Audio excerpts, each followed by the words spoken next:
তাদের গল্পগুলো সব প্রতিদিনের জীবনের সঙ্গে জড়িত।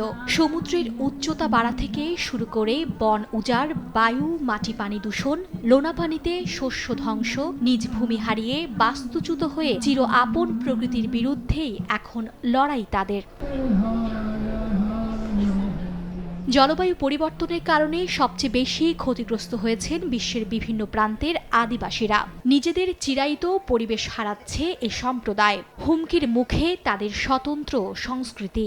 আর তাই মালয়েশিয়ার বোর্নিওর আদিবাসী সম্প্রদায় ইবানের সদস্য জ্যাকসন মাইকেলের মতো শত শত আদিবাসী জড়ো হন আজারবাইজানের বাকুতে জাতিসংঘের জলবায়ু সম্মেলনে। তাদের অসহায় আর্তনাদ শুনে কিছুটা হলেও যদি বিশ্ব সম্প্রদায়ের টনক নড়ে।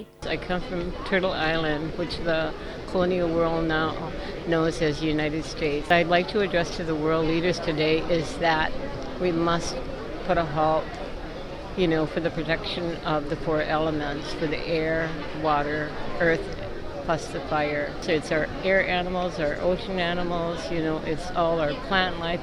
We must make sure that the heartbeat still continues before we exhaust what the Creator allowed us to have within on this planet. For larger landlocked states, they have the option, but for us, we really don't. There's a lot of traditional links as well as history behind Pacific Island communities, and it's not as easy as just packing up and leaving.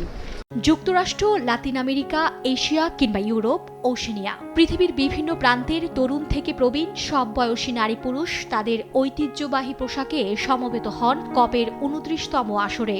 বিশ্ব উষ্ণায়নের বিরুদ্ধে লড়াই ও প্রকৃতির সঙ্গে ভারসাম্য রেখে জীববৈচিত্র্য রক্ষার আহ্বান আদিবাসী জলবায়ু কর্মীদের। I'm wearing the traditional from Sarawak is Orang Ulu. I love it for my culture. আদিবাসী প্রতিনিধিরা জানান 2021 সালে জাতিসংঘের জলবায়ু সম্মেলনে ঘোষিত জলবায়ু তহবিল থেকে মাত্র 2% অর্থ সহযোগিতা পেয়েছেন তারা। Climate change is really impacting our communities because it's leading to a lot of displacement. As a result, we are externally displaced from our homelands due to the droughts, extreme weather events, and other things that are happening there. So in Central America, we're seeing a big displacement of our people into the United States. And as a result, it's important for us to do climate justice and action when it comes to our indigenous communities in Central America. জলবায়ু পরিবর্তনজনিত ঝুঁকিতে ঝুঁকিপূর্ণ দেশগুলোর তালিকায় 7ম স্থানে বাংলাদেশ। প্রতি বছর গড়ে 30,000 কোটি টাকার ক্ষতির শিকার হতে হচ্ছে বাংলাদেশকে।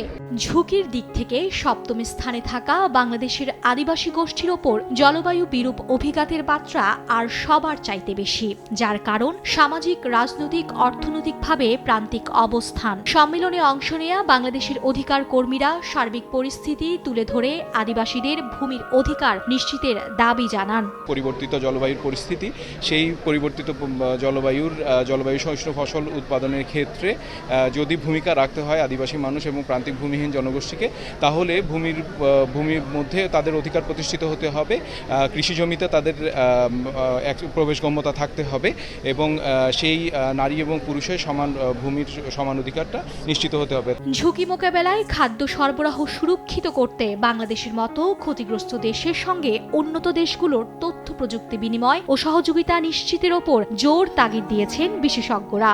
This is a global task for all of us, and we can achieve addressing the climate crisis only by collaborating together and cooperating together.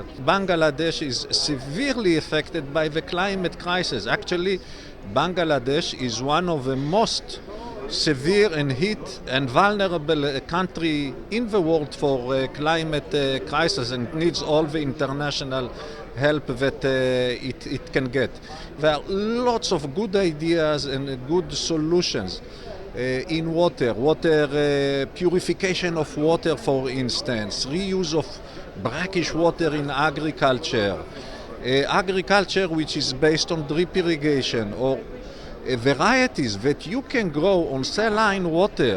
So there are many good solutions that we think can be used worldwide and also help Bangladesh really prepare itself and create resilience to the climate crisis. জলবায়ু সংকটে ক্ষতিগ্রস্ত দেশগুলোকে সহায়তার জন্য 2023 সালে loss and damage fund তৈরি করা হলেও এই পর্যন্ত তহবিলে মাত্র 66 কোটি 10 লাখ ডলার জমা হয়েছে, যা প্রয়োজনের তুলনায় অপ্রতুল। তহবিলের অর্থ কোন দেশ কতটা পাবে, ঋণ নাকি অনুদান হিসেবে দেয়া হবে, সে বিষয়ে মতপার্থক্যের কারণে অচল অবস্থার তৈরি হয়েছে। Marjia Mumu, Baku, Azerbaijan.